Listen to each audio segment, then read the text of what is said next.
ರೂಪಗಳನ್ನು ದಾಟಿ ನಾಮಕೋಟಿಗಳನ್ನು ಮೀಟಿ ರೂಪಗಳನ್ನು ದಾಟಿ ನಾಮಕೋಟಿಗಳನ್ನು ಮೀಟಿ ಹೃದಯ ಬಿರಿಯೇ ಭಾವದೀಟಿ ಓ ನನ್ನ ಚೇತನ ಹೃದಯ ಬಿರಿಯೇ ಭಾವದೀಟಿ ಓ ನನ್ನ ಚೇತನ ಓ ನನ್ನ ಚೇತನ ಓ ನನ್ನ ಚೇತನ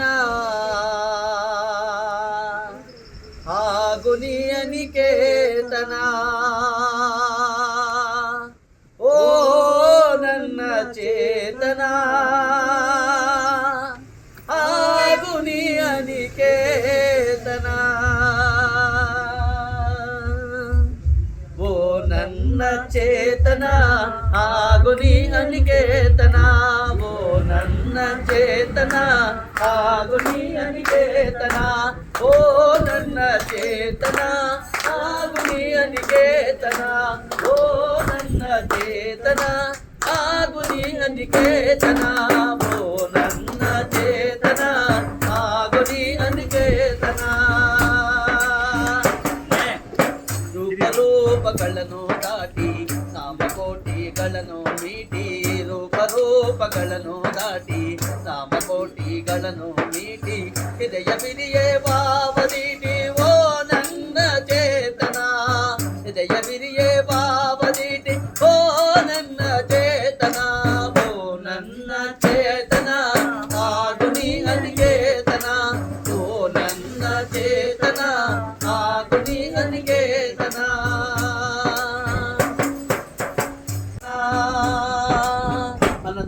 ಅನಂತಾನಂತವಾಗಿ ಆಗುತ್ತಿಹನೆ ನಿತ್ಯ ಯೋಗಿ ಅನಂತಾನಂತವಾಗಿ ಆಗುತ್ತಿಹನೆ ನಿತ್ಯ ಯೋಗಿ ಅನಂತ ನೀ ಅನಂತವಾಗು ಆಗು ಆಗು ಆಗು ಆಗು ಅನಂತವಾಗು ಅನಂತವಾಗು ಅನಂತವಾಗು ಅನಂತವಾಗು ಓ ನನ್ನ ಚೇತನ ಹಾಗೂ ನಿಯನಿಕೇತನ ಓ ನನ್ನ ಚೇತನ ಹಾಗೂ ನಿಯನಿಕೇತನ ನೂರು ಮತದ ಹೊಟ್ಟ ತೋರಿ ಎಲ್ಲ ತತ್ವದಲ್ಲೇ ಮೀರಿ ನೂರು ಮತದ ಹೊಟ್ಟ ತೋರಿ ಎಲ್ಲ ತತ್ವದಲ್ಲೇ ಮೀರಿ ನಿರ್ದಿಗಂತವಾಗಿ ಏರಿ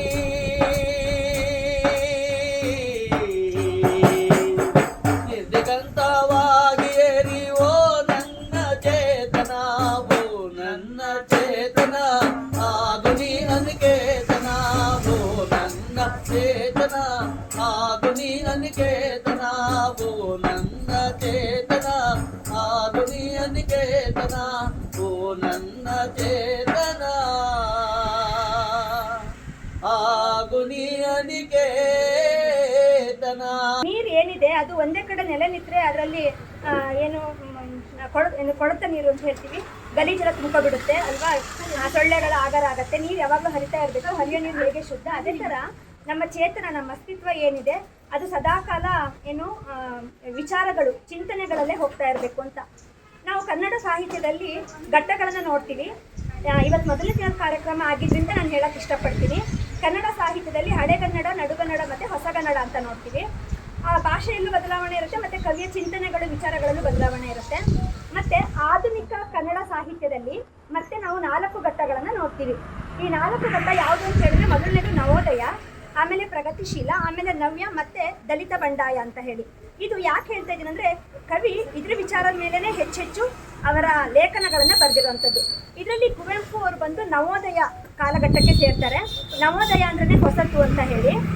ಇದಕ್ಕಿಂತ ಮೊದಲು ನಮ್ಮ ಒಂದು ಕನ್ನಡ ಸಾಹಿತ್ಯದಲ್ಲಿ ಏನಿತ್ತು ಅಂತ ಹೇಳಿದ್ರೆ, ನಾವು ಯಾವುದೇ ಬೇರೆ ಭಾಷೆಯ ವಿಚಾರಗಳನ್ನು ನಾವು ಅನುವಾದ ಮಾಡ್ಕೊಳ್ಳೋದು ಅಥವಾ ಏನು ತುಂಬ ಮಡಿವಂತಿಕೆ ಇತ್ತು ನಮ್ಮ ಸಾಹಿತ್ಯದಲ್ಲಿ. ನಾವು ಯಾವುದನ್ನು ಅಡಾಪ್ಟ್ ಮಾಡ್ಕೊಳ್ತಿರ್ಲಿಲ್ಲ. ಛಂದಸ್ಸು ಅಂದರೆ ಹೀಗೆ ಇರಬೇಕು, ಅಲಂಕಾರ ಅಂದರೆ ಹೀಗೆ ಇರಬೇಕು, ಸಾಲು ಅಂದರೆ ಹೀಗೆ ಇರಬೇಕು, ಪ್ರಾಸ ಅಂದರೆ ಹೀಗೆ ಇರಬೇಕು ಅಂತಿತ್ತು. ವಿಚಾರಕ್ಕೆ ಹೆಚ್ಚು ಒತ್ತಿರಲಿಲ್ಲ. ವಚನ ಸಾಹಿತ್ಯದಲ್ಲಿ ಒಂದಿಷ್ಟು ನಾವು ಹೊಸ ಹೊಸ ವಿಚಾರಗಳನ್ನು ನೋಡ್ತಿರ್ಬಿಟ್ರೆ, ನೆಕ್ಸ್ಟ್ ನಾವು ನವೋದಯ ಸಾಹಿತ್ಯದಲ್ಲಿ ನೋಡ್ತೀವಿ.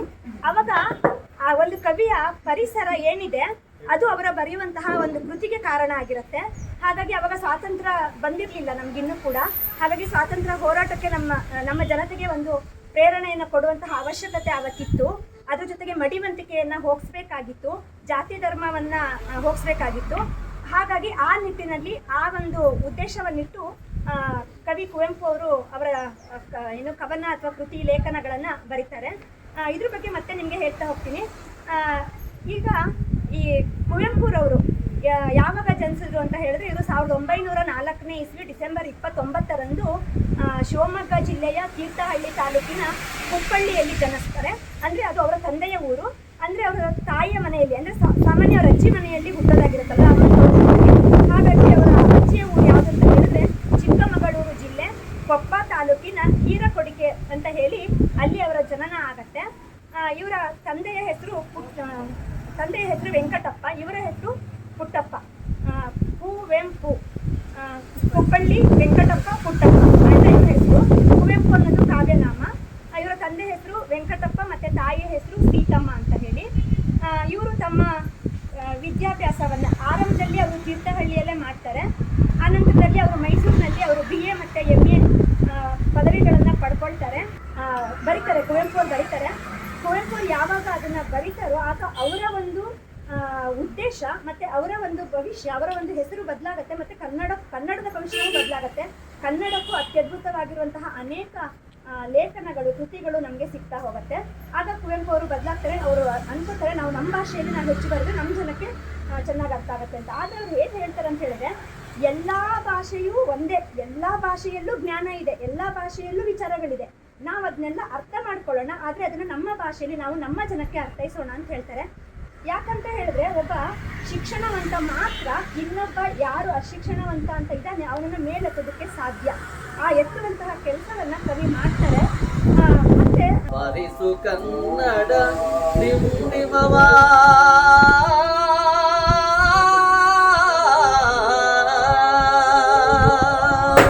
ಬಾರಿಸು ಕನ್ನಡ ಡಿಂಡಿಮವ, ಬಾರಿಸು ಬಾರಿಸು ಬಾರಿಸು ಬಾರಿಸು ಬಾರಿಸು ಕನ್ನಡ ಡಿಂಡಿಮವ, ಓ ಕರ್ನಾಟಕ ಹೃದಯ ಶಿವ, ಬಾರಿಸು ಕನ್ನಡ ಡಿಂಡಿಮವ, ಬಾರಿಸು ಕನ್ನಡ ಡಿಂಡಿಮವ, ತಂತಿ ಹರನು ಬಡಿರೆ ಚರಿಸು, ಕಚ್ಚಾಡುವರನು ಕೂಡಿಸಿ ಒಲಿಸು, ತಂತಿ ಹರನು ಬಡಿರೆ ಚರಿಸು, ಕಚ್ಚಾಡುವರನು ಕೂಡಿಸಿ ಒಲಿಸು, ಹೊಟ್ಟೆಯ ಕೀಚಿಗೆ ಕಣ್ಣಿ ತುರಿಸು, ಹೊಟ್ಟೆಯ ಕೀಚಿಗೆ ಕಣ್ಣಿ ತುರಿಸು, ಒಟ್ಟಿಗೆ ಮಾಡುವ ತೆರದಲ್ಲಿ ಹರನು, ಬಾರಿಸು ಬಾರಿಸು ಬಾರಿಸು ಕನ್ನಡ ಡಿಂಡಿಮವ, ಓ ಕರ್ನಾಟಕ ಹೃದಯ ಶಿವ, ಬಾರಿಸು ಕನ್ನಡ ಡಿಂಡಿಮವ, ಶ್ರೀ ಶಿವೇಂದ್ರ ಕೃತಿ ಕೃತಿಯಲ್ಲಿ ಕೂಡಲಿ ಮಂಗಳ ಮತಿ ಮತಿಯಲ್ಲಿ, ಶ್ರೀ ಶಿವೇಂದ್ರ ಕೃತಿ ಕೃತಿಯಲ್ಲಿ ಕೂಡಲಿ ಮಂಗಳ ಮತಿ ಮತಿಯಲ್ಲಿ, ಕವಿ ಋಷಿ ಸಂತರ ಆದರ್ಶದಲ್ಲಿ, ಕವಿ ಋಷಿ ಸಂತರ ಆದರ್ಶದಲ್ಲಿ ಸರ್ವೋದಯವಾಗಲಿ ಸರ್ವರಲ್ಲಿ. ಜೊತೆಗೆ ಯಾಕೆ ನಾವು ಸಾಹಿತ್ಯವನ್ನು ಓದಬೇಕು, ಕವಿ ಪರಿಚಯವನ್ನು ಮಾಡ್ಕೋಬೇಕಂದ್ರೆ, ಅವರ ಕವಿಗಳು ಇಡೀ ತಮ್ಮ ಜೀವನದ ಮತ್ತು ಈ ಸಾಂದರ್ಭಿಕ ಸಂದರ್ಭದಲ್ಲಿ ಅವರು ಏನು ಒಂದು ಕಲ್ತಿದ್ದಾರೆ ಅವೆಲ್ಲವೂ ಕೂಡ ನಾವು ಕಲ್ತ್ಕೋಬೇಕು ಅನ್ನೋ ನಿಟ್ಟಿನಲ್ಲಿ ಅವರು ಕೆಲಸ ಮಾಡಿದ್ದಾರೆ. ಆ ನಿಟ್ಟಿನಲ್ಲಿ ನಾವು ಪ್ರತಿಯೊಬ್ಬರು ಕೂಡ ಇವತ್ತು ಸಾಹಿತ್ಯವನ್ನು ಓದಬೇಕು. ಆದರೆ ದಿನೇ ದಿನ ಇವತ್ತು ಈಗಿನ ಕಾಲಘಟ್ಟದಲ್ಲಿ ಮೊಬೈಲು ಬಂದ ಮೇಲೆ, TV ಬಂದ ಮೇಲೆ, ಕಂಪ್ಯೂಟರ್ ಬಂದ ಮೇಲೆ ನಾವು ಪುಸ್ತಕವನ್ನು, ಪೇಪರನ್ನು ಸದ್ಯಕ್ಕೆ ಓದುವಂಥ ಮಟ್ಟದಲ್ಲಿ ನಾವು ಬೆಳೆಸ್ಕೊಂಡಿಲ್ಲ. ಆ ನಿಟ್ಟಿನಲ್ಲಿ ಇಂಥ ಒಂದು ಕಾರ್ಯಕ್ರಮಗಳು ನಿರಂತರವಾಗಿ ನಡಿಬೇಕು ಅಂತ ನನ್ನ ಉದ್ದೇಶ, ಭಾಳ ಆಸೆ ನನಗೆ ಅಂತೂ. ಅದಕ್ಕೆ ನಾನು ಬೆಳಗ್ಗೆ ಹೇಳಿದ ತಕ್ಷಣ ನಮ್ಮ ಚಿನ್ನಪ್ಪನವ್ರಿಗೆ ಖಂಡಿತ ಬರ್ತೀನಿ, ಇದು ಕಾರ್ಯಕ್ರಮ ಖಂಡಿತ ತಿಂಗಳು ನಡಿಬೇಕು, ಅಥವಾ ಎಲ್ಲಿ ಯಾವ ಸಂದರ್ಭದಲ್ಲಿ ಆದರೂ ತೊಂದರೆ ಇಲ್ಲ, ಯಾರ ಮನೇಲಿ ಆದರೂ ತೊಂದರೆ ಇಲ್ಲ, ಕನಿಷ್ಠ 10 ಜನ ಸೇರಿದ್ರೂ ಸಾಕು. ನಾವು ಪುಸ್ತಕ ಓದಲೇಬೇಕು ಅಂತ ಅನ್ನಲ್ಲ, ಕನಿಷ್ಠ ನಮ್ಮ ಮಕ್ಕಳಿಗೆ ಸಾಹಿತ್ಯವನ್ನು ಬೆಳೆಸುವಂಥ ನಿಟ್ಟಿನಲ್ಲಿ ಕೆಲಸ ಮಾಡಬೇಕು. ಜೊತೆಗೆ ಇತಿಹಾಸವನ್ನು ಕಲಿಸುವಂಥ ಬೆಳಕು ಚೆಲ್ಲಬೇಕು ಅನ್ನೋ ನಿಟ್ಟಿನಲ್ಲಿ ನಾನು 2005ನಲ್ಲಿ ಇವರೆಲ್ಲರ ಒಂದು ಪ್ರಯತ್ನ ಪೂರ್ವಕವಾಗಿ ನಮಗೆ ಸಹಕಾರದಿಂದ ಆನೇಕಲ್ ತಾಲೂಕು ದರ್ಶನ ಪುಸ್ತಕವನ್ನು ಕೂಡ ನಾನು ಬರೆದೆ. ಕಾರಣ ಏನೆಂದರೆ, ಇತಿಹಾಸವನ್ನು ನಾವು ಮೈಸೂರು ಮಹಾರಾಜರು, ಗಂಗರು, ಚೋಳರು, ಹೊಯ್ಸಳ ಕಾಲದಲ್ಲಿ ಏನೇನು ಆಯಿತು ಆನೇಕಲ್ ತಾಲೂಕು ಅನ್ನೋದು ಯಾರಿಗೂ ಗೊತ್ತೇ ಇಲ್ಲ. ಅಂತಹ ಸಂದರ್ಭದಲ್ಲಿ ನಾನು ಸುಮಾರು 5 ವರ್ಷಗಳ ಕಾಲ ಅದನ್ನೆಲ್ಲ ಬರೆದು 2005ರಲ್ಲಿ ಅದನ್ನು ಪ್ರಕಟ ಮಾಡಿದೆ. ಇವತ್ತು ನಾವೆಲ್ಲ ಓದಿದ್ದೀರಾ, 5ನೇ ತರಗತಿಯಿಂದ PUC ತನಕ ಗಂಗರು, ಚೋಳರು, ಹೊಯ್ಸಳ ಕಾಲದಲ್ಲಿ ಏನೇನಾಗಿತ್ತು ಅನ್ನೋದು ಕರ್ನಾಟಕ ರಾಜ್ಯ ಅನ್ನೋದು ಗೊತ್ತೇ ಹೊರತು ನಮಗೆ. ಆನೇಕಲ್ ತಾಲೂಕು ಬೆಂಗಳೂರು ಜಿಲ್ಲೆ ಏನಾಗಿತ್ತು ನಮ್ಗೆ ಗೊತ್ತಿಲ್ಲ. ಆ ನಿಟ್ಟಿನಲ್ಲಿ ಆ ಒಂದು ಪ್ರಯತ್ನ ಪೂರ್ವಕವಾಗಿ ನಾನು 2005ನಲ್ಲಿ ಇತಿಹಾಸ ಪುಸ್ತಕವನ್ನು ಒಂದು ಬರೆದು ಪ್ರಕಟ ಮಾಡಿದೆ. ಇಡೀ ಆನೇಕಲ್ ತಾಲೂಕಿನ ಪ್ರತಿಯೊಂದು ಸರ್ಕಾರಿ ಶಾಲೆಯಲ್ಲೂ ಪುಸ್ತಕ ಕೂಡ ಇದೆ. ನನ್ನ ಮಟ್ಟಿಗೆ ಎಷ್ಟು ಪ್ರಯತ್ನ ಆಗಿದೆ ಅಷ್ಟೆಲ್ಲ ಮಾಡಿದ್ದೀನಿ. ನಮ್ಮ ಚಿನ್ನಪ್ಪನವರು, ನಾಗವೇಣಿಯವರು, ಮಹೇಶ್ವರು ಒಂದು ಪ್ರಯತ್ನವಾದ ಸಾಕಷ್ಟು ಕೊಟ್ಟಿದ್ದಾರೆ. ಆ ನಿಟ್ಟಿನಲ್ಲಿ ಇತಿಹಾಸವನ್ನು ಬೆಳೆಸಬೇಕು, ಕನ್ನಡವನ್ನು ಉಳಿಸಬೇಕು, ಕನ್ನಡವನ್ನು ಬೆಳೆಸಬೇಕು ಅನ್ನೋ ನಿಟ್ಟಿನಲ್ಲಿ ನಮ್ಮೆಲ್ಲರ ಒಂದು ಪ್ರಯತ್ನ ನಿರಂತರ ಸಾಗಲಿ ಅಂತ. ಕುವೆಂಪು ಅವರು ಬಂದೋದ್ಮೇಲೆ ಯಾರು ಅವ್ರಿಗೆ ಯಾವ ಜಾತಿ ಅಂತ ಕೇಳ್ತಾರೆ. ಅವರು ಬ್ರಾಹ್ಮಣ ಅಂತ ಹೇಳ್ತಾರೆ. ಹೌದಾ ಬ್ರಾಹ್ಮಣ ಏನು ಅವ್ರ ಹೆಸರು ಪುಟ್ಟಪ್ಪ ಬ್ರಾಹ್ಮಣ ಅಂತಾರೆ. ಇಲ್ಲ ಅವ್ರ ಹೆಸರು ಅದೇ ಅವ್ರು ಬ್ರಾಹ್ಮಣ ಅಂತ ಹೇಳ್ತಾರೆ. ಸರಿ ಅವ್ರ ಮನೆಯಿಂದ ಹೊರಗಡೆ ಹೋದ್ಮೇಲೆ ಕೃಷ್ಣಶಾಸ್ತ್ರಿ ಅವ್ರ ಅಣ್ಣ ಕೇಳ್ತಾರೆ, ಯಾಕೆ ಮಾವನವ್ರ ಹತ್ರ ನೀವು ಬ್ರಾಹ್ಮಣ ಅಂತ ಸುಳ್ಳು ಹೇಳಿದೆ, ಯಾಕೆ ನಿಜ ಹೇಳಿಲ್ಲ ಅಂತ. ಇಲ್ಲ ಅವ್ರ ಮಡಿವಂತಿಕೆ ಜಾಸ್ತಿ ಅದಕ್ಕೆ ಹೇಳಿದೆ. ಬಟ್ ಯಾಕೆ ನೀನು ಸುಳ್ಳಲ್ವಾ, ನೀನು ಸುಳ್ಳು ಹೇಳ್ಬಾರ್ದಲ್ವಾ ಅಂತ ಹೇಳಿದ್ವಿ. ಹೆಂಗೆ ಅವರು ನಾನೇ ಸುಳ್ಳು ಹೇಳಿ ನಾನು ನಿಜನೇ ಹೇಳಿದೆ ಅಂತ ಹೇಳ್ತಾರೆ. ಯಾಕೆ ನಿಜ ಹೇಳಿದೆ ಅಂದರೆ ಅಂತ ಕೇಳ್ತಾರೆ. ಅವರು ರಾಮನ ಅವತಾರ ಶ್ರೀ ರಾಮಾಯಣ ದರ್ಶನಂತೆ ಮಾಡಿ ಬರೆದಿರುವಂಥ ಕವಿ ಅವರಿಗೆ ಜಾತಿನಲ್ಲಿ ಕಡಿಮೆ ಆಗ್ತಾರೆ. ಅವರು ಬ್ರಾಹ್ಮಣನೇ. ಬ್ರಾಹ್ಮಣ ಅಂದರೆ ಅತಿ ಬುದ್ಧಿವಂತರು ಅಂತ ಅರ್ಥ. ಸೊ ಹಾಗಾಗಿ ಅವರು ಬ್ರಾಹ್ಮಣನೇ. ಅವರು ಸಣ್ಣ ವ್ಯಕ್ತಿ ಆಗಿ ಸಾಧ್ಯ ಇಲ್ಲ ಅಂತ ಹೇಳ್ತಾರೆ. ಸೊ ಅಂಥ ವ್ಯಕ್ತಿ ಕುವೆಂಪುರವರು. ಅವರು ಮೇಡಮ್ನವ್ರು ಹೇಳಿದಾಗ ಎಲ್ಲ ರಂಗಗಳಲ್ಲೂ ತಮ್ಮನ್ನ ತಡಿಸ್ಕೊಂಡಿದ್ದಾರೆ. ಜ್ಞಾನಪೀಠ ಪ್ರಶಸ್ತಿಯನ್ನು ಪಡೆದಿದ್ದಾರೆ ಅಂದರೆ ನಾವು ಇನ್ನೇನು ಅದಕ್ಕಿಂತ ಹೆಚ್ಚಿನಾಗಿ ಇದು ಯಾವುದೋ ಅನುದಾನ ಬರಲ್ಲ. ನಾವೇ ಒಂದು ಸ್ವಯಂ ಪ್ರೇರಿತರಾಗಿ ಒಂದು ಸಣ್ಣದಾಗಿ ಒಂದು ಕಾರ್ಯಕ್ರಮವನ್ನು ಒಂದು 10-15 ಜನ 50 ಕೌಂಟ್ ಮಾಡಿದೆ. ಈಗ ಒಂದು 25 ಜನ ಸೇರಿದ್ವಿ. ಭಾಳ ಅದ್ಭುತವಾಗಿ ಸಾಕಾಯಿತು.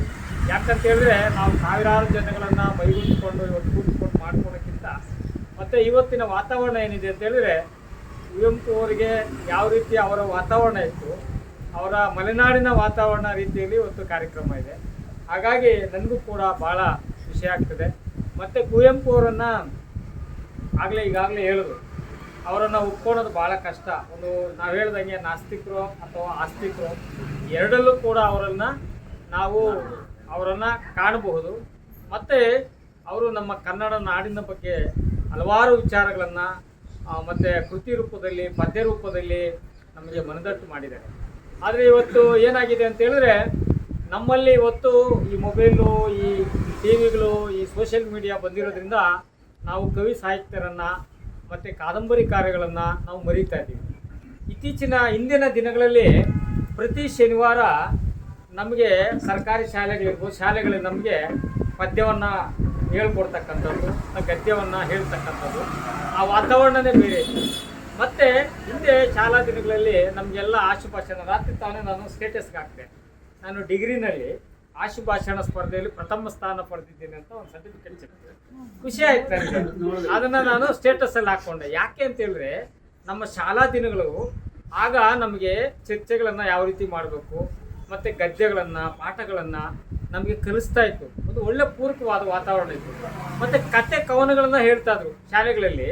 ಶನಿವಾರ ಇದೇ ಥರ ಒಂದು ವಾತಾವರಣ ಇದ್ದಾಗ ಅಲ್ಲಿ ಬೆಳಕು ಕಡಿಮೆ ಇರ್ತಾ ಇತ್ತು ಕೊಠಡಿಗಳಲ್ಲಿ.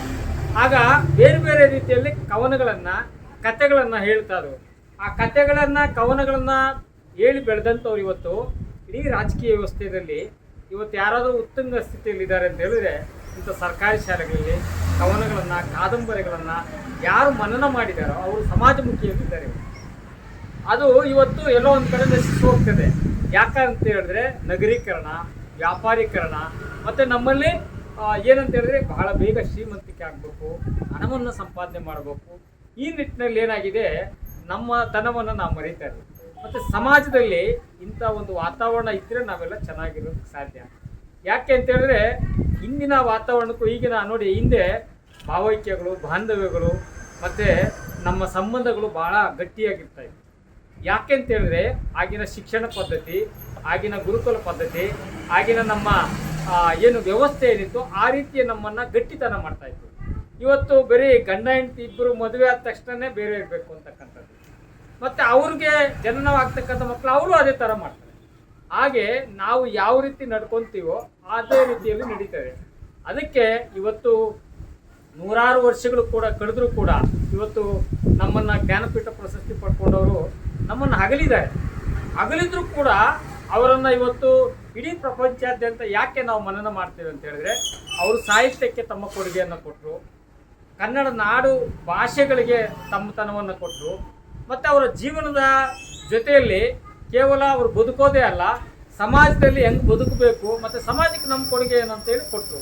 ಹಾಗಾಗಿ ಇಂದಿಗೂ ಕೂಡ ಇವತ್ತು ಸಾಹಿತ್ಯ ಕ್ಷೇತ್ರದಲ್ಲಿರ್ಬೋದು ಮತ್ತು ಬೇರೆ ಬೇರೆ ರಂಗಗಳಲ್ಲಿ ಇರ್ತಕ್ಕಂಥವರು ಇವತ್ತು ದೇಶಕ್ಕಾಗಿ ಹೋರಾಟ ಮಾಡಿದಂಥದ್ದು ನಾವೆಲ್ಲ ನೆನೆಸ್ಕೊತಾ ಇದ್ದೀವಿ.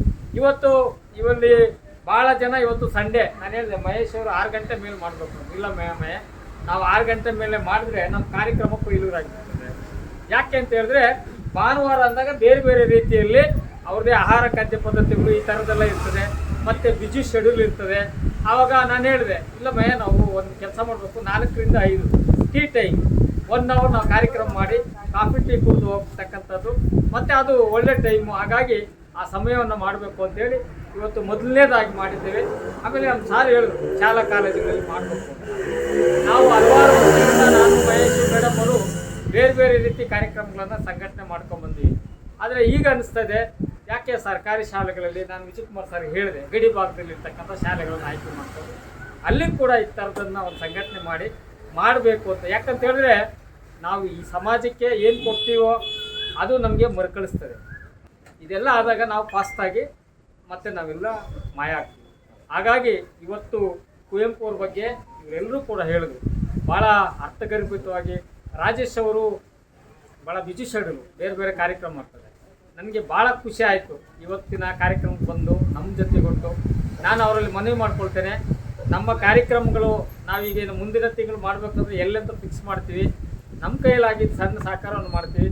ನಿರಂತರವಾಗಿ ನಮ್ಮದು ಒಂದು ಸಣ್ಣ ಕಾರ್ಯಕ್ರಮ ಅದನ್ನು ಇದನ್ನು ನಾವು ಲಕ್ಷಾಂತರ ಜನಕ್ಕೆ, ಸಾವಿರಾರು ಜನಕ್ಕೆ ಬಿತ್ತರಿಸ್ತಕ್ಕಂಥ ನಮ್ಮ ಬಾಬು ಮತ್ತು ಈ ಸಾಮಾಜಿಕ ಜಾಲತಾಣ ಇದೆ. ಇದ್ರ ಮುಖಾಂತರ ನಾವು ನಮ್ಮ ಅನಿಸಿಕೆಗಳನ್ನು, ನಮ್ಮ ಅಭಿಪ್ರಾಯಗಳನ್ನು, ನಿಮ್ಮ ಹಾಡಿಗಾರಿಕೆಯನ್ನು ಇಲ್ಲಿ ಮಾತಾಡ್ತಕ್ಕಂಥ ಪ್ರತಿಯೊಬ್ಬರನ್ನ ದಾಖಲೀಕರಣ ಮಾಡಿ ನಾವು ಲಕ್ಷಾಂತರ ಜನಕ್ಕೆ ಕೊಡ್ತಕ್ಕಂಥ ಕೆಲಸವನ್ನು ಮಾಡೋಣ ಅಂತಕ್ಕಂಥದ್ದು. ಮತ್ತು ಪ್ರತಿಯೊಬ್ಬರು ಆದ ಕರ್ತವ್ಯ ಇರ್ತದೆ. ಸಮಾಜದಲ್ಲಿ ಹುಟ್ಟಿರೋರು ಎಲ್ಲರದ್ದು ಕೂಡ ಈ ಸಮಾಜದಲ್ಲಿರ್ತಕ್ಕಂಥ ಸಾಹಿತ್ಯ ಇರ್ಬೋದು, ಮತ್ತು ಕನ್ನಡತನ ಇರ್ಬೋದು, ಮತ್ತು ಸಂಸ್ಕೃತಿ ಇರ್ಬೋದು, ಮತ್ತು ಸಮಾಜದಲ್ಲಿ ಆಗ್ತಕ್ಕಂಥ ಎಲ್ಲೋ ಒಂದು ಕಡೆ ಕೆಟ್ಟ ಕೆಲಸ ಆಯಿತು, ಎಲ್ಲೋ ಒಂದು ಕಡೆ ಅನಾಹುತ ಆಯಿತು ಅಂದರೆ ನಾವೇನು ಮಾಡ್ತೀವಿ, ಯಾರ್ದೋ ತಪ್ಪು ಅಂತೀವಿ. ಆದರೆ ಅದನ್ನೆಲ್ಲ ನಾವು ಕೇಂದ್ರಕೊಂಡು ಹೋದಾಗ ಆ ಸಮಾಜ ಈಗೆಲ್ಲೋ ಒಂದು ಕಡೆ ಚಂದಾಪುರದಲ್ಲಿ ಆಕ್ಸಿಡೆಂಟ್ ಆಯಿತು ಅಂತಿದ್ದಾಗ ನಾವೇನು ಅಂದ್ಕೊತೀವಿ, ಅಲ್ಲಿ ಯಾರೋ ಮಾಡಿದವ್ರದ್ದು ಮಾತ್ರ ಅಥವಾ ಅಪಘಾತ ಮಾಡಿದವ್ರು. ಆದರೆ ಅದನ್ನೆಲ್ಲ ಸರಳೀಕೃತ ಮಾಡ್ಕೊತ ಹೋದಾಗ ಚೈನ್ ಸಿಸ್ಟಮ್ ಮಾಡಿದಾಗ ನಮ್ಮ ಪಾತ್ರನೂ ಎಲ್ಲೋ ಒಂದು ಕಡೆ ಅಲ್ಲಿ ಆಗಿರ್ತಕ್ಕಂಥ ಅನಾಹುತಕ್ಕೆ ನಮ್ಮ ಪಾತ್ರನೂ ಆಗಿರ್ತದೆ. ಹಾಗಾಗಿ ಸಮಾಜದಲ್ಲಿ ಆಗ್ತಕ್ಕಂಥ ಒಂದಷ್ಟು ದುಶ್ಚಟಗಳ ಪರಿಣಾಮ ಇರ್ಬೋದು, ಅದಕ್ಕೆ ನಾವು ಕೂಡ ಪ್ರೇರಣೆ ಆಗಿರ್ತೀವಿ. ಇವತ್ತಿನ ಇಂಥ ಮಹಾನ್ ವ್ಯಕ್ತಿಗಳು ಅವರು ಹಾಕಿಕೊಟ್ಟ ಬುನಾದಿಯಿಂದ ಇಂದಿಗೂ ಕೂಡ ಸಮಾಜದಲ್ಲಿ ಇವತ್ತು ಇಡೀ ವಿಶ್ವದಲ್ಲಿ ಭಾರತದ ಸಂಸ್ಕೃತಿ ಭಾಳ ಮೇಲು ಉತ್ತುಂಗದಲ್ಲಿದೆ. ಯಾಕಂತ ಹೇಳಿದ್ರೆ ಇಂಥ ಮಹನೀಯರ ಒಂದು ಕೊಡುಗೆ, ಮತ್ತು ಅವರ ಸೇವೆ. ಹಾಗಾಗಿ ಅಂಥ ಪುಣ್ಯಾತ್ಮರನ್ನು ನೆನೀತಕ್ಕಂಥ ಕೆಲಸವನ್ನು ವಿಶೇಷವಾಗಿ ಇವತ್ತು ನಮ್ಮ ವಿಜಯಕುಮಾರ್ ಸರ್ ಅವರು ಭಾಳ ಸರಳತೆ, ಈ ತಾಲೂಕಿನಲ್ಲಿ ಮೊದಲನೇದಾಗಿ ಪತ್ರಕರ್ತರಾಗಿ ನಮಗೆ ಮಾರ್ಗದರ್ಶನ. ಇವತ್ತು ಇಲ್ಲಿ ಎಲ್ಲ ರಂಗದಲ್ಲೂ ಇದ್ದಾರೆ, ಶಿಕ್ಷಣ ಇರ್ಬೋದು, ಮೇಡಮ್ ರಾಜಕೀಯ ಇರ್ಬೋದು, ಪತ್ರಿಕಾ ಇರ್ಬೋದು, ಸಮಾಜಮುಖಿಯಾಗಿ, ಮತ್ತು ಗಾಯಕರಾಗಿ, ಎಲ್ಲರೂ ಕೂಡ ಶಿಕ್ಷಕರಾಗಿ, ಈ ಎಲ್ಲರೂ ಕೂಡ ಇಲ್ಲಿ ನಮ್ಮ ಸ್ನೇಹಿತರು ಯಾರು ಸತೀಶ್ ಅವರು, ಆನಂದ್ ಅವರು ಎಲ್ಲರೂ ಕೂಡ ಇವತ್ತಿನಿಂದ ಭಾಗವಹಿಸಿ ಭಾಳ ಈ ಕಾರ್ಯಕ್ರಮಕ್ಕೆ ಒಂದು ಮೆರುಗನ್ನು ಕೊಟ್ಟಿರ್ತಕ್ಕಂಥದ್ದಕ್ಕೆ ವಿಶೇಷವಾಗಿ ಮಹೇಶ್ ಅವರಿಗೆ ನಾನು ತುಂಬ. ಮತ್ತು ನೋಡಿ ಅವ್ರ ಮಗಳು ಬಂದಿದ್ದಾರೆ, ಅವರ ಧರ್ಮಪತ್ನಿ ಬಂದಿದ್ದಾರೆ, ಅರ್ಥ ಆಯ್ತಾ? ಇವೆಲ್ಲ ಕಂಡಾಗ ನಾವೇನಾಗ್ತದೆ ಅಂದರೆ ಎಲ್ಲರೂ ಕೂಡ ಹಿಂಗೆ ಸೇರಿಕೊಂಡಾಗ ನಮ್ಮಲ್ಲಿ ಏನಾಗ್ತದೆ ಅಂತ ಹೇಳಿದ್ರೆ ನಮ್ಮ ಮನಸ್ಸು ಒಂಥರ ವಿಶಾಲ ಆಗ್ತದೆ. ಮತ್ತು ಇದಕ್ಕೆ ಬೆಲೆ ಕಟ್ಟೋಕ್ಕಾಗಲ್ಲ. ನೀವು 100 ಪಿಕ್ಚರ್ ನೋಡಿ, 100 ಹಾಡು ನೋಡಿ, ಆದರೆ ಇಂಥ ಪ್ರಾಕ್ಟಿಕಲ್ ಆಗಿ ಒಂದು ಹಾಡು, ಒಂದು ಭಾಷಣ. ನನಗೆ ಇದರಲ್ಲಿ ಬಹಳ ಇಷ್ಟವಾದಂಥ ಒಂದು ವರ್ಡ್ ಏನಂದರೆ ಮನೆಗಳಲ್ಲಿ ನಾವು ಮನೆಗಳಲ್ಲಿ ಬರಬೇಕು, ಅದಕ್ಕಿಂತ ಮುಖ್ಯ ಮನೆಗಳಲ್ಲಿ ಬರಬೇಕಂತೇಳಿ ಚಿಂತೆ ಮಾಡಿರ್ತಕ್ಕಂಥ ಎಲ್ಲ ಹಿರಿಯರಿಗೂ ಸಹ ಅಭಿನಂದನೆಗಳು. ಹಾಗೆ ಇವತ್ತೇನು ಈ ದಿನ ನಮ್ಮ ಜ್ಞಾನಪೀಠ ಪ್ರಶಸ್ತಿ ಪಡೆದಂಥ ಕವಿಗಳು ಸಾಮಾಜಿಕವಾಗಿ ತಮ್ಮ ಸಾಹಿತ್ಯದ ಮೂಲಕ ಸಾವಿಲ್ಲದಂತಹ ಒಂದು ಹೋರಾಟವನ್ನು ಅವರು ಅಂದಿಗೇನೆ ಕೈಗೊಂಡಿರ್ತಾರೆ. ಆ ವಿಚಾರವಾಗಿ ಇವತ್ತು ನಮ್ಮ ಮನೆಗಳಲ್ಲಿ ಸಾಹಿತ್ಯವನ್ನು ಕಾರ್ಯಕ್ರಮವನ್ನು ಹಮ್ಮಿಕೊಂಡಿರ್ತಕ್ಕಂಥ ಎಲ್ರಿಗೂ ಅಭಿನಂದನೆ. ಒಂದು ಕಾರ್ಯಕ್ರಮವನ್ನ ಮನೆಗಳಿಗೆ ಸಾಹಿತ್ಯ ಸಿಂಚನ ಅನ್ನೋ ಒಂದು ಕಾನ್ಸೆಪ್ಟ್ ಅನ್ನ ನಮ್ಮ ಮಹೇಶ್ ಅವ್ರದ್ದು, ನಮ್ಮ ಚಿನ್ನಪ್ಪದಾಗಲಿ ನನ್ನ ಒಂದಲ್ಲ, ಮಹೇಶ್ ಅವರದ್ದು ಒಂದು ಕಾನ್ಸೆಪ್ಟು. ಈ ಈಗಾಗಲೇ ಕನ್ನಡದ ಅನೇಕ ಹೋರಾಟಗಳಲ್ಲಿ ನಾವೆಲ್ಲ ಭಾಗಿಯಾಗಿದ್ದೀವಿ. ಕನ್ನಡ ಸಾಹಿತ್ಯ ಪರಿಷತ್ ಆಗಿರ್ಬೋದು, ಕನ್ನಡ ಕಾರ್ಯಕ್ರಮಗಳಾಗಿರ್ಬೋದು, ಕರ್ನಾಟಕ ರಕ್ಷಣಾ ವೇದಿಕೆಯಲ್ಲಾಗಿರ್ಬೋದು. ಆದರೆ ಅದು ಬೇರೆ, ಇದು ಮನೆ ಮನೆಗಳಿಗೆ ಸಿಂಪಲ್ ಆಗಿ ಒಂದು ಕವಿಗಳ ಜ್ಞಾನಪೀಠ ಪ್ರಶಸ್ತಿ ಪುರಸ್ಕೃತರ ಒಂದು ವಿಚಾರಧಾರೆಗಳನ್ನು, ಅವರ ಬಗ್ಗೆ ಸಂಕ್ಷಿಪ್ತ ವರದಿಗಳನ್ನು ಇಡೀ ತಾಲೂಕಿಗೆ ಬಿತ್ತರಿಸಬೇಕು ಅನ್ನೋ ಒಂದು ನಿಟ್ಟಿನಲ್ಲಿ ಇವತ್ತು ಮಳೆ ಆಗಿರೋದ್ರಿಂದ, ಸಂಜೆ ಆಗಿರೋದ್ರಿಂದ ನಾನು 10 ಜನಕ್ಕೆ ಮಾತ್ರ, ಮನೆಯಲ್ಲಿ ಎಷ್ಟು ಜಾಗ ಇದೆ ಅಷ್ಟಕ್ಕೆ ಮಾತ್ರ ಹೇಳಿದ್ದೆ. ಆದರೆ ಕೆಲವರು ಸ್ಕೂಲು ಮಕ್ಕಳು ಮನೆಯಲ್ಲಿರೋದ್ರಿಂದ ಅವ್ರು ಬರ್ತಾ ಇಲ್ಲ, ಫೋನ್ ಮಾಡಿದ್ರು. ಖಂಡಿತ ಮುಂದಿನ ದಿನಗಳಲ್ಲಿ ಪ್ರತಿಯೊಂದು ಮನೆಗಳಲ್ಲಿ ಮುಟ್ಟಬೇಕು. ಜ್ಞಾನಪೀಠ ಪ್ರಶಸ್ತಿ ಪುರಸ್ಕೃತರು ಇವತ್ತು ಕುವೆಂಪುರವರಿಗೆ ಹೂವು ಹಾಕಿ ಮತ್ತು ದೀಪ ಹಚ್ಚಿ ಬೆಳಗಿದ್ದೀವಿ ಪ್ರಪ್ರಥಮವಾಗಿ. ಇದು ಪ್ರಪ್ರಥಮ ಕಾರ್ಯಕ್ರಮ ಚಿನ್ಮಯ ಸೇವಾ ಸಂಸ್ಥೆಯಿಂದ ನಡೆಸ್ತಾ ಇರೋವಂಥದ್ದು. ಇದು ಇಂತಹ ಒಂದು ಅದ್ಭುತ ಕಾರ್ಯಕ್ರಮದ ರೂವಾರಿಗಳು ಮಹೇಶ್ ಅವರು ಮತ್ತು ಚಿನ್ನಪ್ಪ ಅವರು, ನೀವೊಟ್ಟಿಗೆ ನಾವೆಲ್ಲರೂ ಇರ್ತೀವಿ. ಮುಂದಿನ ದಿನಗಳಲ್ಲಿ ಒಂದೊಂದು ಮನೆಗೆ ಹೋಗಿ ಟೀ ಕುಡ್ಕೊಂಡು ಒಂದೊಂದು ಕಾರ್ಯಕ್ರಮ ಕವಿಗಳ ಬಗ್ಗೆ, ನಮ್ಮ ಸಂಸ್ಕೃತಿ ಬಗ್ಗೆ, ನಮ್ಮ ಕನ್ನಡ ನಾಡಿಗೆ ಕೊಟ್ಟಿರುವಂತಹ ಕವಿಗಳ ಕೊಡುಗೆಯನ್ನು ಸ್ಮರಿಸೋಣ. ಮತ್ತು ಇದೊಂದು ಕಾರ್ಯಕ್ರಮ ಆಗುತ್ತೆ. ಯಾಕೆಂದರೆ ನಮ್ಮ ತಾಲೂಕಿನಲ್ಲಿ ಅನೇಕ ಕಾರ್ಯಕ್ರಮಗಳು ಸತತವಾಗಿ ನಡೀತಾನೆ ಇರುತ್ತೆ ಇಂಥ ಕಾರ್ಯಕ್ರಮಗಳು. ಅದರಲ್ಲಿ ಇದು ಮುಖ್ಯವಾಗಿ ಮನೆಗಳಿಗೆ ಸಾಹಿತ್ಯ ಸಿಂಚನ. ಮುಂದಿನ ದಿನಗಳಲ್ಲಿ ಪ್ರತಿಯೊಂದು ಮನೆಯಲ್ಲೂ ನಾವು ಕಾರ್ಯಕ್ರಮಗಳನ್ನು ರೂಪಿಸಿ ಮಾಡೋದು ಇದು ಪ್ರಾರಂಭಿಕ. ನನಗೆ ನಮ್ಮನೆಯಲ್ಲಿ ಬಂದು ಮೇಡಮ್, ನೀವು ಚಿನ್ಮಯ ಸೇವಾ ಸಂಸ್ಥೆ ಮಾಜಿ ಅದಕ್ಕೋಸ್ಕರ ನೀವು ನಿಮ್ಮನೆಯಲ್ಲೇ ಪ್ರಾರಂಭ ಮಾಡೋಣ. ನಾನು ಹೇಳಿದೆ ದೇವಪುರದಲ್ಲಿ ಎಲ್ಲಾದ್ರೂ ಕಾರ್ಯಕ್ರಮ ಮಾಡೋಣ. ಮೇಡಮ್ ಅದೆಲ್ಲ ಬಿಟ್ಬಿಡಿ, ಕುವೆಂಪುರವರಿಗೆ ಎಲ್ಲರ ಜೊತೆ ಎಲ್ಲ ರೀತಿಯಲ್ಲಿ ಇರುವಂಥ ಮನಸ್ಸು ಕುವೆಂಪುರ ನಿಮ್ಮನೆಯಿಂದಲೇ ಪ್ರಾರಂಭ ಮಾಡೋಣ. ಸಂತೋಷ, ತುಂಬ ಸಂತೋಷ ಆಯಿತು ಇಂಥ ಒಂದು ಕಾರ್ಯಕ್ರಮವನ್ನು ಆಯೋಜನೆ ಮಾಡಿದ್ದಕ್ಕೆ. ನಾನು ನನ್ನ ಒಂದು ಚಿನ್ಮಯ ಸೇವಾ ಸಂಸ್ಥೆ ಎಲ್ಲ ಪದಾಧಿಕಾರಿಗಳಿಗೆ, ಸಾವಿತ್ರ, ಶೈಲಾ, ಮತ್ತೆ ಮುಂದಿನ ದಿನಗಳಲ್ಲಿ ನಮ್ಮೂರಲ್ಲಿ ಹೆಣ್ಮಕ್ಳು ತುಂಬಾ ಜನ ಇದ್ದಾರೆ. ಸಂಜೆ ಆಗಿರೋದ್ರಿಂದ ಸಾಹಿತ್ಯ ಪರಿಷತ್ ಅಂತಲ್ಲ, ಸಂಘ ಸಂಸ್ಥೆಗಳು ಮಾಡ್ತಕ್ಕಂಥ ನಾವಾಗಿರುವ ಕಾರ್ಯಕ್ರಮಗಳಿದಾವಲ್ಲ, ಅದು ಜನಮಾನಸದಲ್ಲಿ ಉಳಿತಕ್ಕಂಥದ್ದು. ಹಾಗಾಗಿ ಮಹೇಶ್ ಅವರ ಒಂದು ಇದರಲ್ಲಿ ಮನೆಗಳಲ್ಲಿ ಇದು ಮನೆಯಿಂದ ಮನೆಗೆ ಸಾಹಿತ್ಯ ಹಲವಾರು ಕಾರ್ಯಕ್ರಮ ಮಾಡ್ಕೊಂಡಿದ್ದಾರೆ. ಅಂತ ಒಂದು ಸಂದರ್ಭದಲ್ಲಿ ಜ್ಞಾನಪೀಠ ಪ್ರಶಸ್ತಿಗಳ ಪುರಸ್ಕೃತರ ಒಂದು ಏನು ಅವರ ಮಹತ್ವ ಮತ್ತು ಕೃತಿಗಳ ಸಾಹಿತ್ಯವನ್ನ ಮನೆ ಮನೆ ತೋರಿಸೋದು ಕಾರ್ಯಕ್ರಮ ಹಮ್ಮಿಕೊಂಡಿರೋದು ಬಹಳ ವಿಶೇಷವಾದದ್ದು. ಅದರಲ್ಲೂ ಕುವೆಂಪು ಅವರ ಬಗ್ಗೆ ಮೊದಲು ಕನ್ನಡ ಸಾರಸ್ವತ ಲೋಕಕ್ಕೆ ಜ್ಞಾನಪೀಠ ಪ್ರಶಸ್ತಿಯನ್ನ ತಂದು ಕೊಟ್ಟಂತ ಹೆಗ್ಗಳಿಕೆ, ಹಿರಿಮೆ, ಗರಿಮೆ ಏನಾದರೂ ಇದ್ರೆ ಅದು ಮಹಾಕವಿ, ವರಕವಿ ಮತ್ತು ಈ ರಾಷ್ಟ್ರಕವಿ ಅಂತಕ್ಕಂಥ ಕರೆಸ್ಕೊಳ್ಳೋಂತ ಕುವೆಂಪು ಅವರು ಸಂತವ್ರೆ. ಯಾಕೆಂದ್ರೆ ಕುವೆಂಪು ಅವರ ಸಾಹಿತ್ಯ ಹೇಗಿದ್ರೆ ಆಡು ಮುಟ್ಟದ ಸೊಪ್ಪಿಲ್ಲ. ಕುವೆಂಪು ಕೈ ಆಡಿಸದ ಸಾಹಿತ್ಯದ ಕೃತಿ ಇಲ್ಲ. ಏನು ಹೇಳ್ತಾರೆ, ಆಡು ಮುಟ್ಟದೆ ಇರ್ತಕ್ಕಂಥ ಈ ಪ್ರಪಂಚದಲ್ಲಿ ಯಾವುದೇ ತರಹದ ಸೊಪ್ಪು ಇಲ್ಲ. ಅದೇ ತರ ಕುವೆಂಪು ಯಾವುದೇ ಪ್ರಕಾರದಲ್ಲಿ ಕೈ ಆಡಿಸ್ತಾ ಇರ್ತಕ್ಕಂಥ ಕೃಷಿಯನ್ನ ಮಾಡ್ತಾ, ಸಾಹಿತ್ಯದ ಕೃಷಿಯನ್ನೇ ಮಾಡದೇ ಇರ್ತಕ್ಕಂಥ ಸಾಹಿತ್ಯದ ಪ್ರಕಾರವೇ ಇಲ್ಲ. ಕತೆ ತಗೊಳ್ಳಿ, ಕಥೆಯಲ್ಲಿ ಕಥಾ ಪ್ರಕಾರದಲ್ಲಿ ಸಾಹಿತ್ಯ ಬರೆದಿದ್ದಾರೆ. ಗೀತಾ ರಚನೆ, ಗೀತೆ ತಗೊಳ್ಳಿ, ಗೀತೆ ಮಕ್ಕಳ ಕವಿತೆಯಲ್ಲೂ ಸಾಹಿತ್ಯವನ್ನು ಬರೆದಿದ್ದಾರೆ. ನಾಟಕ, ಕಾದಂಬರಿ, ಪ್ರಬಂಧ, ಹೀಗೆ ವಿಶೇಷವಾದ ರೀತಿಯಲ್ಲಿ ವಿಶಿಷ್ಟವಾದಂಥ ಪ್ರಕಾರದಲ್ಲಿ ಅವರ ಕೃತಿಗಳು ನಮಗೆ ಕನ್ನಡ ಸಾಹಿತ್ಯ ಸಾರಸ್ವತಕ್ಕೆ ಕೊಟ್ಟಿರ್ತಕ್ಕಂಥದ್ದು ನಮ್ಮೆಲ್ಲರ ಸೌಭಾಗ್ಯ. ಅದಕ್ಕೆ ಕುವೆಂಪು ಅವರ ಕಾಲಘಟ್ಟ ಹೇಗಿತ್ತು ಅಂದರೆ, ಇವತ್ತು ನಾವು ನೋಡ್ತಾ ಇದ್ದೀವಿ ಸಾಹಿತ್ಯವಲ್ಲದ ರಾಜಕೀಯ ಇವತ್ತಿಗಿಂತ ಹೆಚ್ಚಿನ ಮಟ್ಟದಲ್ಲಿ ಆ ಕಾಲಘಟ್ಟದಲ್ಲಿತ್ತು ಸಾಹಿತ್ಯ. ಯಾಕೆಂದರೆ ಕುವೆಂಪುನ ತುಳಿಯೋ ಮಟ್ಟದಲ್ಲಿತ್ತು. ಕುವೆಂಪು ಏನ್ ಬರೀತಾರೆ ಗೊಬ್ಬರ ಅಂದ್ರು. ವಿಶೇಷವಾದಂಥ ಇದರಲ್ಲಿ ಕುವೆಂಪು ಅವರ ಸಾಹಿತ್ಯವನ್ನು ಕಡೆಗಣಿಸಿದ ವಿಮರ್ಶೆ ಬಂದು, ಕುವೆಂಪು ಏನ್ ಬರೀತಾರೆ ಗೊಬ್ಬರ ಅಂದ್ರು. ಗೊಬ್ಬರ ಬಗ್ಗೆ ಬರೀತೀನಿ, ಗೊಬ್ಬರ ಬಗ್ಗೆ ಒಂದು ಕವಿತೆ ಬರೆದು, ಗೊಬ್ಬರ ಮೇಲೆ ಒಂದು ಕವಿತೆ ಬರೆದ್ರು. ಅಂತ ವಿಶೇಷವಾದಂಥ ಶಕ್ತಿ ಇತ್ತು ಕುವೆಂಪು ಅವರಿಗೆ.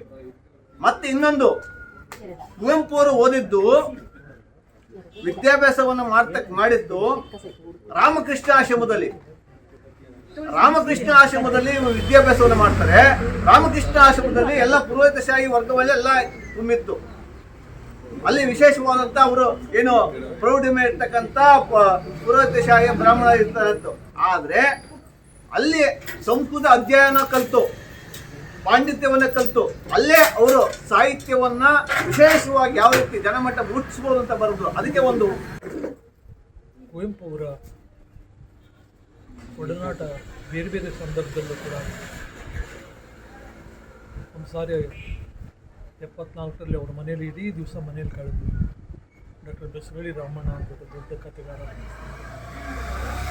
ರವಿಕಾಂತೇಗೌಡರು ಪೊಲೀಸ್ ಅಧಿಕಾರಿ ಇದ್ದಾರಲ್ಲ ಅವ್ರ ತಂದೆ, ಇನ್ನೊಬ್ಬರು ಪ್ರೊಫೆಸರ್ ಕೇಶವಮೂರ್ತಿ ಮತ್ತು ಕೆ.ಎನ್. ಶಂಕರಪ್ಪ, ನಾವೆಲ್ಲ ಕುವೆಂಪು ಅವರು ಹತ್ತನೇ ಶೂದ್ರ ತಂದು 1 ವರ್ಷ ಆಗಿತ್ತು. ನನ್ನ ಪಕ್ಕದಲ್ಲಿ ಕೂಡಿಸ್ಕೊಂಡು, ನೋಡಪ್ಪ ಶ್ರೀನಿವಾಸ, ಶೂದ್ರ ತರ್ತಾ ಇದೆಯಾ, ಅನಗತ್ಯವಾಗಿ ಬ್ರಾಹ್ಮಣರ ಬಗ್ಗೆ ಬರೀಬೇಡ, ಬ್ರಾಹ್ಮಣರ ಮೀರಿ ಬೆಳೆಯೋಕ್ಕೆ ಪ್ರಯತ್ನ ಕೂಡ.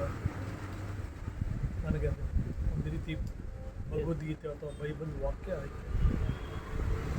ಯಾಕಂದರೆ ನಾವು ಯಾವತ್ತೂ ಕೂಡ ಬೇರೆ ನಾವು ಟೀಕೆ ಮಾಡಬೇಕಾಗ, ಹೀಯಾಳಿಸೋದಕ್ಕೆ ಪ್ರಯತ್ನ ಪಟ್ಟಾಗ ನಮ್ಮ ವ್ಯಕ್ತಿತ್ವವೇ ವೀಕ್ ಆಗ್ತಾ ಇದೆ. ಆದ್ದರಿಂದ ನಾವು ಯಾವತ್ತೂ ಯಾರು ನಮ್ಮ ನಿಂದನೆ ಮಾಡ್ತಾರೆ, ಯಾರು ನಮ್ಮನ್ನು ಹೆಚ್ಚು ಕ್ರಿಟಿಸೈಸ್ ಮಾಡ್ತಾರೆ, ಅವರನ್ನು ನಗನಗುತ್ತಾ ನಾವು ಇದು ಮಾಡಬೇಕು. ಸೊ ನಾನು ಆ ದೃಷ್ಟಿಯಿಂದ ನನಗೆ ಮಹಾಭಾರತದ ಶ್ರೀಕೃಷ್ಣ ಸಾಕಷ್ಟು ನಾನು ಯಾವಾಗಲೂ ನೆನಪು ಮಾಡ್ಕೊಳ್ತೀನಿ. ಯಾಕಂದರೆ ಕೃಷ್ಣ ಅವಮಾನ ಪಟ್ಟಷ್ಟು ಮಹಾಭಾರತದಲ್ಲಿ ಯಾವ ಪಾತ್ರವನ್ನೂ ಪಡೆದಿಲ್ಲ. ಆದರೆ ಕೃಷ್ಣ ಒಂದು ದಿವಸನೂ ಕೂಡ ಮುನಿಸ್ಕೊಳ್ಳೋಲ್ಲ, ಸಿಟ್ಟು ಮಾಡ್ಕೊಳ್ಳೋದು. ಸೊ ನಮ್ಮ ವ್ಯಕ್ತಿತ್ವ ಮೇಲೆ ಗಾಂಧೀಜಿ ಕೂಡ ಅವ್ರು ಮಾಡೆಲ್ಲ ತಗೊಳ್ತಕ್ಕಂಥದ್ದು ಕೃಷ್ಣನ ನಗುವನ್ನು ಮತ್ತು ಮೌನಕ್ಕೆ ಶ್ರೀರಾಮಚಂದ್ರನ. ಸೊ ನಮ್ಮ ದೊಡ್ಡ ದೊಡ್ಡ ನಾಯಕರಿಗೆಲ್ಲೂ ಕೂಡ. ಸೊ ಕುವೆಂಪು ಅವರು ಆ ಥರ ಹೇಳಿದಾಗ ನಾನು ಅದನ್ನು ಮತ್ತೆ ಮತ್ತೆ ನನ್ನ ಮನಸ್ಸಿನಲ್ಲಿ ಪ್ರತಿ ದಿವಸ ಮನನ. ನಿನ್ನೆ ಯಾರೋ ಇವರು ನಾಗವೇಣಿ ಹೊಲಿಕೆಯಲ್ಲಿ ಅವರು ತುಂಬ ಕಾಂಗ್ರೆಸ್ ತುಂಬ ಆ್ಯಕ್ಟಿವ್ ಆಗಿದ್ದಾರೆ, ಭಾಳ ಒಳ್ಳೆ ಸೋಷಿಯಲ್ ವರ್ಕರ್ ಅದು. ಅವರು ನಾಗಮಣಿ ಮುನಿಯಪ್ಪ ಅಂತ ಅವರು ಒಂದು ಹೇಳ್ತಾರೆ, ನಾನು ಹುಟ್ಟದ ಬಗ್ಗೆ ಕೆಲವರೆಲ್ಲರೂ ಕೂಡ ಭಾಳ ಅಸಹ್ಯವಾಗಿ ಇದು ಮಾಡಿದ್ದಾರೆ ಅಂದ್ಬಿಟ್ಟು ಅದನ್ನು ನಾನು ತಡವಾಗಿ ವಿಶ್ ಮಾಡಿದ್ರೆ ಏನೂ ತಪ್ಪು ತಿಳ್ಕೊಳ್ಬೇಡಿ. ಅವರು ನಿಮ್ಮನ್ನು ಎಷ್ಟು ಕಂಡಮ್ ಮಾಡ್ತಾರೋ, ನಿಮ್ಮನ್ನ ಹೀಯಾಳಿಸ್ತಾರೋ, ಕೀಳಾಗಿ ಮಾತಾಡ್ತಾರೋ ಅದ್ರ ಬಗ್ಗೆ, ಆಮೇಲೆ ನಿಮ್ಮ ಚಿಂತನೆ ಬಗ್ಗೆ, ನಿಮ್ಮ ಕೆಲಸದ ಬಗ್ಗೆ ಕೆಸರೆಷ್ಟು ಹೋಗಿದ್ರೆ ನೀವು ಆ ಕೆಸರ ಬಗ್ಗೆ ಯೋಚನೆಯೇ ಮಾಡಬೇಕು.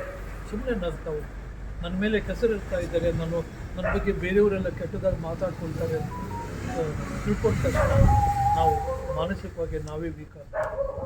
ನಾನು ಈ ಮಾತನ್ನು ಯಾಕೆ ಹೇಳ್ತೇನೆ, ಕುವೆಂಪು ಅವರ ಮಾತಿನ ಚೌಕಟ್ಟಿನಲ್ಲಿ ಹೇಳ್ತಾ ಇದ್ದೇನೆ ಅಂದರೆ, ಕುವೆಂಪು ಆ ಕಾಲಘಟ್ಟದಲ್ಲಿ ಒಬ್ಬ ಅಬ್ರಾಹ್ಮಣ ಲೇಖಕ, ಬರೀ ಸುತ್ತಲೂ ಬ್ರಾಹ್ಮಣರೇ ಇದ್ದಿದ್ದಾರೆ. ಆದರೆ ಕುವೆಂಪು ಏನು ಗೊತ್ತಾ, ಪ್ರತಿ ಕ್ಷಣವೂ ಆದರೂ ಬ್ರಾಹ್ಮಣರು ಕೂಡ ಕುವೆಂಪುವನ್ನು ಮೆಚ್ಚುಗೆಯನ್ನು ಮಾತಾಡ್ತಾರೆ. ಆದರೆ ಕುವೆಂಪು ಅವ್ರಿಗೆ ಗೊತ್ತಿತ್ತು, ನಾನು ಇದೆಲ್ಲವನ್ನು ಪಕ್ಕಕ್ಕೆ ಸರಿಸ್ಬಿಟ್ಟು ನಾನು ಎಷ್ಟು ಬೆಳಿಬೇಕು ಅಷ್ಟು ಬೆಳಿಬೇಕು ಅಂದ್ಬಿಟ್ಟು. ಸ್ನೇಹಿತರೆ, ನಾವೆಲ್ಲ ಬೆಳೆಯೋದು ಯಾವಾಗ ಅಂದರೆ ಅಕ್ಕಪಕ್ಕದವ್ರು ನಾನು ಏನು ಮಾತಾಡ್ತಾರೆ, ನನ್ನ ಕೆಲಸದ ಬಗ್ಗೆ ಮೆಚ್ಚುಗೆ ಸೊಸೆಗಳು.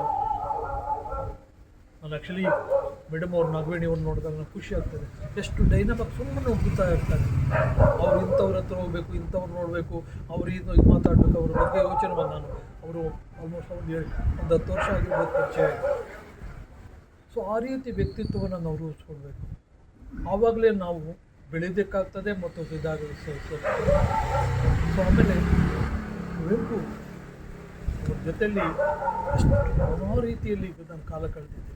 ಅವ್ರು ನೋಡಿದ ಕುಪ್ಪಳ್ಳಿಯಲ್ಲಿ ಅವ್ರ ಶೂದ್ರದ ಮೂಲಕ 3 ದಿವಸ ದೊಡ್ಡ ಕಾರ್ಯಕ್ರಮ ಮಾಡಿದೆ. ಬೆಂಗಳೂರಿಂದನೇ 2 ಬಸ್ಗಳಲ್ಲಿ ಲೇಖಕರನ್ನು ತುಂಬಿಕೊಂಡಿದ್ವಿ, ಧಾರವಾಡದಿಂದ ಎಲ್ಲೆಲ್ಲೋ ಬಂದಿದ್ದರು. ಅದ್ಭುತವಾಗಿ ಕಾರ್ಯಕ್ರಮ ಮಾಡಿದ್ವಿ. ಅದನ್ನು ಶೂದ್ರ ಒಂದು ವಿಶೇಷಾಂಕನೂ ತಂದೆ.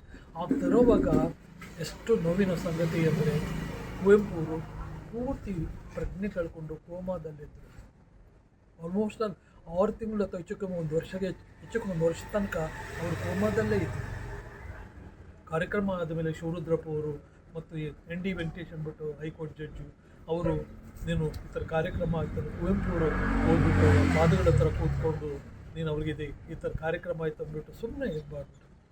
ಸ್ನೇಹಿತರೆ, ನಾನು ಆಮನಿಂದ ಹೇಳ್ತಾ ಇಲ್ಲ, ಅದು ನನಗೆ ವೈಯಕ್ತಿಕ ಒಂದು ಗ್ರೇಟೆಸ್ಟ್ ಅನುಭವ.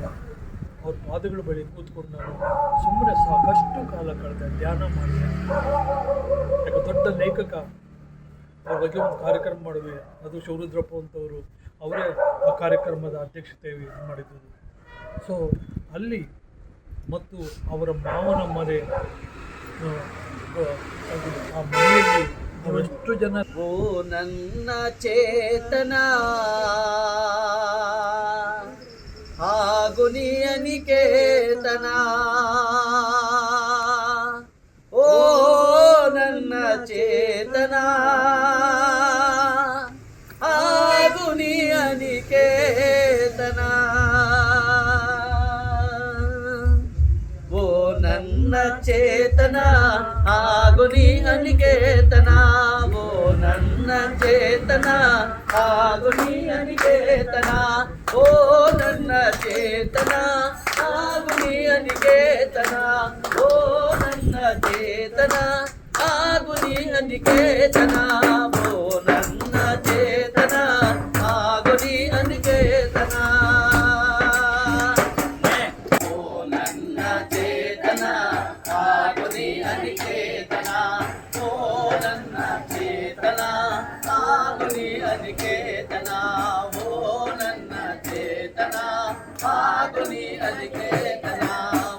ನನ್ನ ಚೇತನ ಹಾಗೂ ನಿಯನಿಕೇತನ, ಓ ನನ್ನ ಚೇತನ ಹಾಗೂ ನಿಯನಿಕೇತನ, ಓ ನನ್ನ ಚೇತನ ಹಾಗೂ ನಿಯನಿಕೇತನ,